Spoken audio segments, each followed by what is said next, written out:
El diploma es un diploma universitario de anatomía ecográfica centrado en la anestesia regional y en intervencionismo en dolor. Es una herramienta inocua para el paciente y que nos da una visibilidad de las estructuras que tenemos en el interior del organismo, nos da más seguridad y más calidad en las técnicas de anestesia, tanto regional como de dolor que estamos haciendo. Hoy en día la ecografía se ha demostrado ya ser una de las técnicas de localización de nervios y de estructuras anatómicas más seguras para los pacientes, y creemos sinceramente que hemos de tener unos conocimientos de anatomía fundamentales y que no nos los han dado durante nuestra formación de pregrado, y que ahora mismo, con una universidad como la Universidad de Valencia muy dedicada a la anatomía, con un departamento de anatomía potente, con unas preparaciones anatómicas muy buenas y con unos equipos ecográficos, tendremos todo el material necesario para un aprendizaje, digamos, obligatorio para poder hacer las técnicas con seguridad.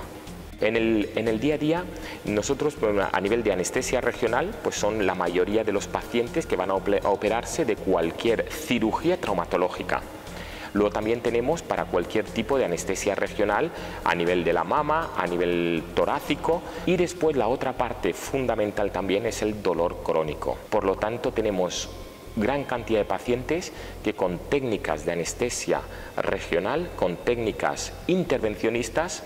vamos a poder tratar. Va dirigido sobre todo a anestesiólogos por la parte de anestesia regional y también a cualquier médico que haga dolor crónico y que esté interesado en la localización de nervios a través de ecografía. El diploma va a ser semipresencial, es decir, tiene una parte a través del aula virtual de la DEIT y además tiene la posibilidad de clases presenciales, que serán 6 módulos donde los alumnos podrán venir a la sala de disección y con phantoms, con material anatómico, con modelos humanos, hacer anestesia, tanto regional como dolor crónico, con ecografía. Este diploma va dirigido también a gente que no pueda trasladarse, gente que no pueda venir a Valencia a la sala de disección. Entonces grabaremos.